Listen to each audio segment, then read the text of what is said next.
Hello বন্ধুরা, তো চলে এসেছে আর একটি বিশেষ গুরুত্বপূর্ণ আপডেট নিয়ে। তো তোমরা থাম্বনেল দেখে আশা করি বুঝতেই পেরেছো যে ডাব্লিউপি এবং কেপি রিলেটেড আপডেট আছে। তো এইবারে কোশ্চেন হলো তাহলে কি, 1 সেপ্টেম্বর পরীক্ষা হবে কি হবে না, কবে পরীক্ষা হবে, কি কারণে পরীক্ষা হবে না। তো সমস্ত কোশ্চেনের উত্তর কিন্তু তোমরা এই ভিডিওতে যদি সম্পূর্ণটা দেখো, আশা করি কোনো আর ডাউট থাকবে না, পুরোটাই ক্লিয়ার হয়ে যাবে। তো সেখানে কি করার, এবং যদি ডাব্লিউপি পরীক্ষা না হয় তাহলে অন্যান্য পরীক্ষার রেজাল্টই বা কেন দিচ্ছে, তো এইগুলি সমস্ত কিছু কিন্তু আর কি এই ভিডিওতে আমি তোমাদেরকে জানিয়ে দিচ্ছি কেন, কী জন্য, কীভাবে হচ্ছে। তো তার জন্য বলবো বন্ধুরা, ভিডিওটা সবাই সম্পূর্ণটা দেখো, এবং দেখার পরে যদি ভালো লাগে তাহলে অবশ্যই ভিডিওটি লাইক করো, এবং চ্যানেল নতুন হলে সাবস্ক্রাইব করে দিও, এবং হেল্পফুল যদি মনে হয় বন্ধুদের সাথে শেয়ার করো, যাতে তারাও আপডেটটি কিন্তু পেয়ে যায়।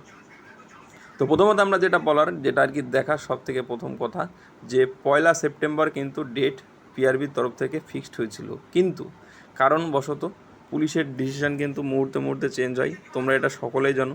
তো বেশ কারণের জন্য কিন্তু তারা পরীক্ষা ক্যান্সেল হয়েছে। তো পরীক্ষা ক্যান্সেল হয়েছে, কবে হবে পরীক্ষা? তো আমি তোমাদেরকে বলেছিলাম যে 1 সেপ্টেম্বর কিন্তু পরীক্ষা কনফার্ম।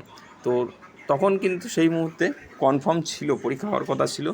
তো তোমরা বিশ্বাস না হলে যেখানে অন্যান্য আর কি যে সমস্ত স্কুলগুলোতে পরীক্ষা হয় রেপুটেডেড, তো সেখানে তোমরা খোঁজ নিয়ে দেখতে পারো, পরীক্ষা হওয়ার কথা ছিল কিন্তু পরীক্ষাটি ক্যান্সেল হয়ে যায়।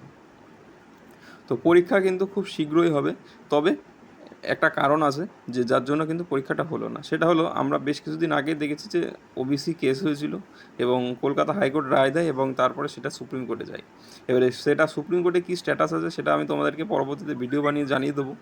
তবে যে তোমাদের এই মুহূর্তে যে আপডেট, সেটা হচ্ছে পরীক্ষাটা কিন্তু ক্যান্সেল। তো পরীক্ষা তোমাদের আশা করছি খুব শীঘ্রই হবে। তো 1 থেকে 1.5 মাস, খুব হার্ডলি 2 মাস, তার কিন্তু বাইরে যাবে না। তার মধ্যে সুপ্রিম কোর্টের যাই হোক একটা জাজমেন্ট আসবে। তো সেখানে কী অবস্থায় আছে ওবিসি কেসটা, সেটা কিন্তু আমি তোমাদেরকে পরবর্তীতে ভিডিও বানিয়ে জানিয়ে দেবো। সেটা তোমরা যারা চ্যানেলটি ফলো রাখো তারা কিন্তু জানতে পারবে।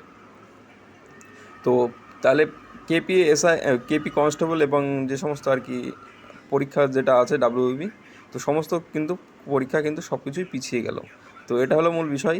আর যদি কারোর কোনো জিজ্ঞাসা থাকে অবশ্যই কমেন্টে জানিও, এবং যদি চ্যানেলটি নতুন হয় তাহলে বললাম যে এটা সাবস্ক্রাইব করে দিও, এবং যদি ভিডিওতে কোনো আর কি রেকটিফাই বা কোনো কিছু আপগ্রেডেশনের প্রয়োজন মনে হয় না, দাদা এখানে তুমি এটা করছো, এরকম করলে ভালো হতো, তাহলে তোমাদের মতামত অবশ্যই জানিও, সেটা আমি ভালোভাবেই নেব।